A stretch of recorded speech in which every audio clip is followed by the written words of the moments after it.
स्वामी विवेकानंद जी ने एक बार कहा था कि अपने जीवन का एक ऐसा लक्ष्य निर्धारित करो, अपने पूरे शरीर को उस ऐसा लक्ष्य से भर दो और हर दूसरे विचार को अपनी जिंदगी से निकाल दो। यही सफल होने का मूल मंत्र है। हम में से कई लोग एपीजे अब्दुल कलाम को इंस्पिरेशन मानते हैं, लेकिन आपको पता है कि उनकी इंस्पिरेशन कौन है? स्वामी विवेकानंद, निकोला टेस्ला, सुभाष चंद्र बोस, लाल बहादुर शास्त्री और भी कई सारे लीजेंड थे जिनकी इंस्पिरेशन स्वामी विवेकानंद है। आज हम स्वामी विवेकानंद जी की 3 कहानियों के बारे में डिस्कस करेंगे और बहुत बड़ी सीख मिलेगी इन तीनों कहानियों से। पहली कहानी, एक बार स्वामी विवेकानंद जी को नदी पार करना था और वो नदी के पास खड़े थे। तभी एक साधु आकर उनसे पूछा, क्या आप ही स्वामी विवेकानंद हो? स्वामी जी ने जवाब दिया, हाँ मैं ही स्वामी विवेकानंद हूँ।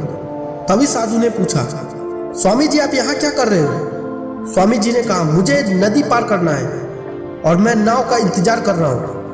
तभी साधु ने कहा कि तुम इतने बड़े इंसान हो कि कई सारे लोग तुम्हें प्रेरणा के स्रोत मानते हैं और तुम एक नदी को पार नहीं कर सकते।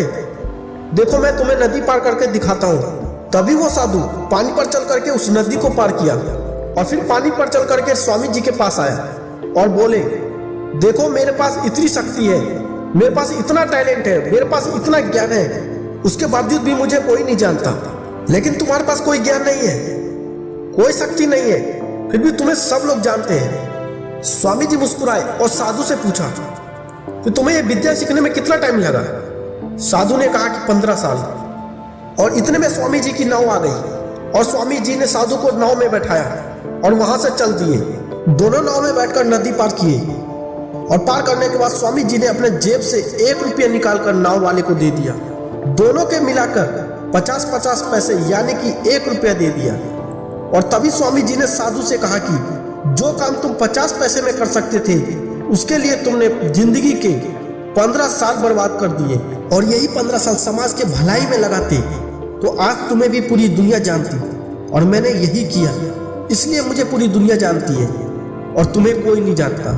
और स्वामी जी ने साधु से कहा कि तुम्हारे जैसे कई सारे लोग ऐसे दिन, हफ्ते, महीने, साल लगा देते हैं जिनका उनकी जिंदगी में कोई मतलब नहीं निकलता।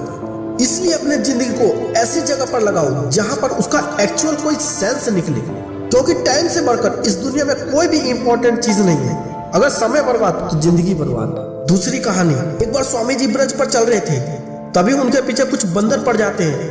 कोई बंदर उन पर लपक रहा, कोई उनकी प्रसादी छीनने की कोशिश कर रहा और स्वामी उन बंदरों से पीछा छुड़ाने के लिए भागने लगे। स्वामी जी भाग रहे थे और बंदर भी उनके पीछे पीछे भाग रहा था। अभी एक आदमी ने स्वामी जी को कहा कि तुम भागो मत, इसका सामना करो, क्योंकि जितना तुम इससे डरोगे उतना ही तुम्हें ये डराएंगे।